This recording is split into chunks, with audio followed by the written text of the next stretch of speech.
ఈరోజు మార్చి 3 world wildlife day. ప్రతి సంవత్సరం మార్చి 3వ తారీఖున వరల్డ్ వైల్డ్ లైఫ్ డేగా మనం సెలబ్రేట్ చేసుకుంటాం.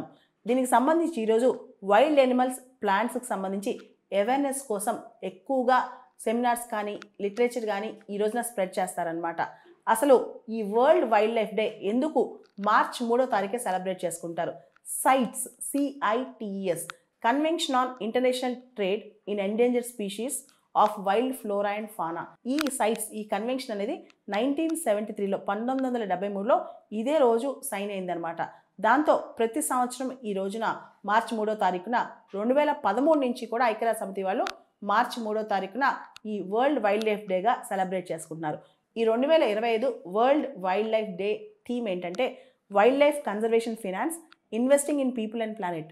World wildlife day theme ప్రకారం అసలు వైల్డ్ లైఫ్ సంబంధించి ప్రపంచవ్యాప్తంగా ఎటువంటి ఫినాన్సింగ్ మెకానిజమ్స్ ఉండాలి, ప్లానెట్ని, మన పొడమి తల్లిని కానీ ప్రజల్ని కానీ కాపాడుకోవడానికి ఎటువంటి ఇన్వెస్ట్మెంట్స్ చేయాలి, వీటన్నిటిని కలిపి ఈ సంవత్సరం థీమ్గా పెట్టారనమాట. ముఖ్యంగా షేర్డ్ లివింగ్ స్పేస్, మనుషులు కానీ ఎనిమల్స్ కానీ ప్లాంట్స్ కానీ అందరూ కూడా conservation awareness practices, community conservations ఇవన్నీ కూడా చాలా అవసరం అని చెప్పి ఈ రోజున ఫ్లోరా, ఫానా వీటన్నిటికి సంబంధించి కన్జర్వేషన్ కోసం ప్రపంచవ్యాప్తంగా ఈ రోజున ప్రత్యేకంగా సదస్సులు జరుపుతారనమాట. ముఖ్యంగా మనం ఇక్కడ సైట్స్ గురించి తెలుసుకోవాలి. Convention on international trade in endangered species wild flora and fauna. CITES అనేది 1973 నుంచి ఉందన్నమాట.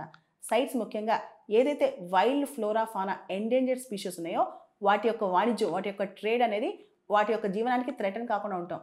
ఏదైతే చెట్లు, ఏదైతే ఎండేంజర్డ్ స్పీషీస్ ఎనిమల్స్ ఇవన్నీ ఉన్నాయో వాటి వాణిజ్యం ఇంటర్నేషనల్గా వాటి యొక్క ట్రేడ్ అనేది వాటిని థ్రెటన్ చేయకుండా ఉంటాం, అవి ఎక్స్టింక్ట్ అవ్వకుండా చూడటం అనమాట. ఇదంతా సైట్స్ చేస్తాయి. సైట్స్లో 183 మెంబర్ కంట్రీస్ ఉన్నాయన్నమాట.